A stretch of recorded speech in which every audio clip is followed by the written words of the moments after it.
Well, now that season 1 is in the books and the Schwinn Collegian 2, 1977-78 is up for sale on Facebook Marketplace, it's time to start a new season. And that means introducing you to a new, dusty, rusty relic from the past. That's what's happening today on Featherstone Bicycles.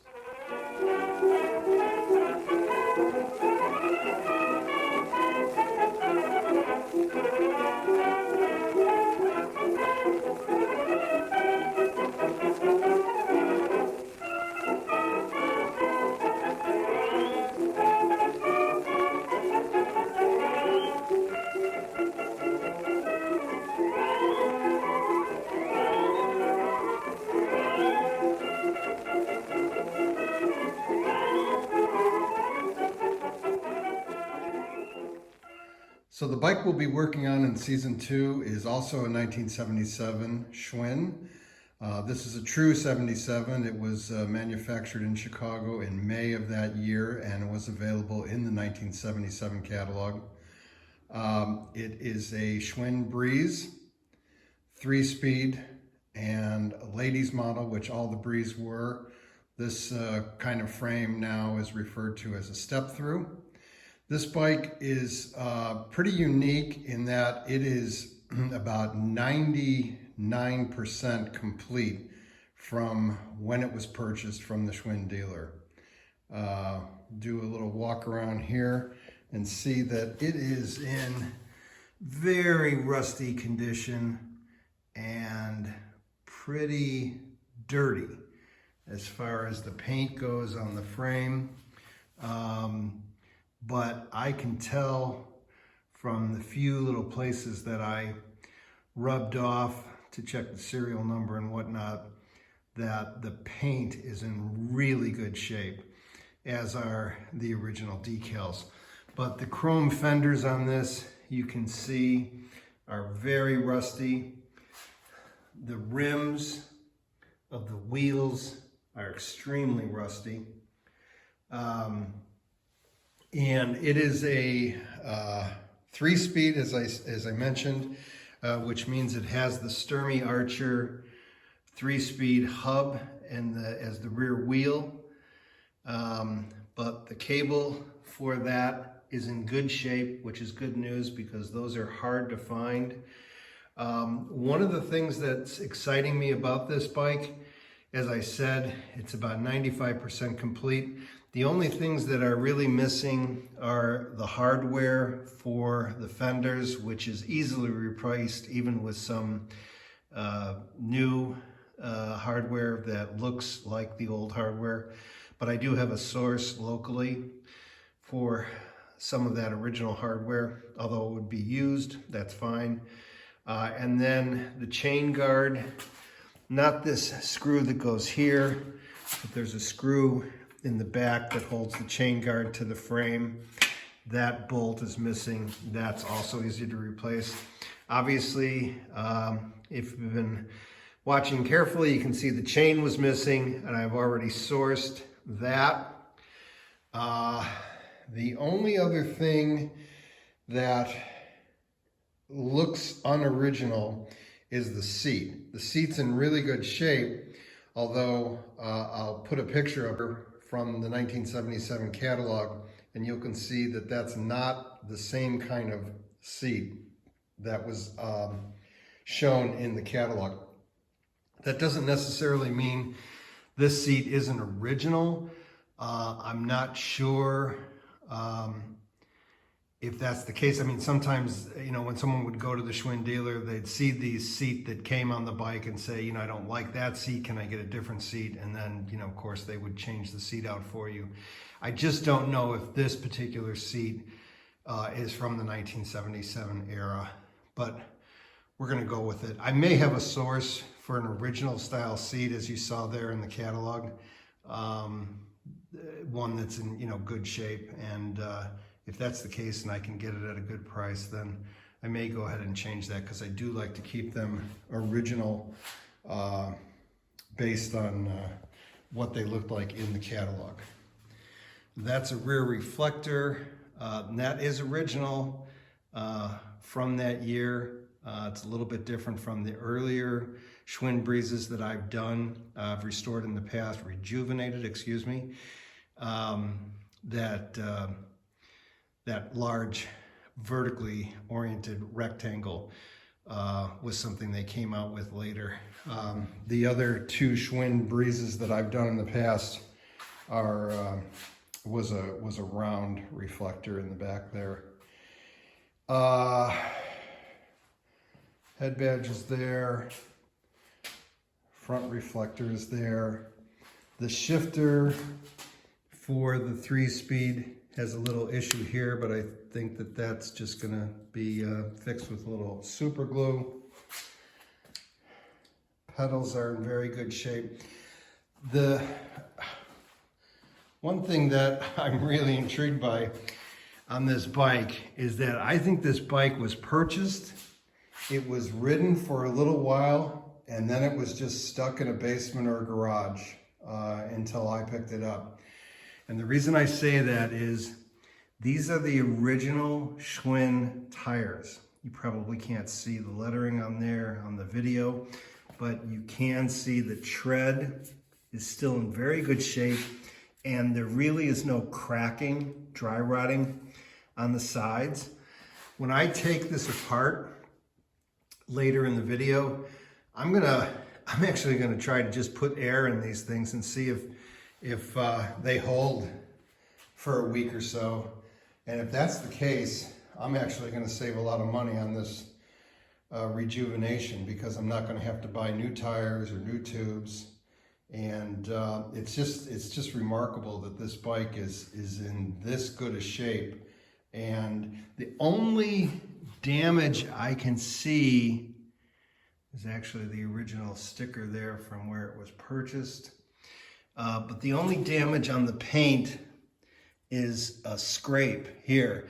And based on where it is, it's hard to tell how this actually happened, because you would have thought the pedal or the chain guard would have prevented something from hitting this that way. So I don't know if something crashed into it at that point or whatnot. But anyway, that's the bike we're going to be working on in season 2. So let's get to it and start tearing it down. A couple other things I didn't mention was that it's 26-inch wheels, and it is a 22-inch frame, again, as measured from the center of the bottom bracket up to the top of the seat tube. This was the largest frame that was available on this model in 1977. The two other things that the bike is missing is it has the wheel reflector on the front wheel, but it's missing on the back. I've already sourced that. And it's missing 3 or 4 spokes on the front wheel, and I've already picked those up. So we'll get started in tearing it down.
Well, there you have it.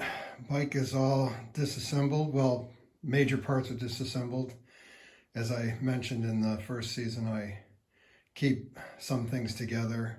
It's just easier to clean and then put back together as opposed to taking everything apart and then referring back to a lot of pictures and whatnot to try to remember how things went together. But the frame is all completely bare.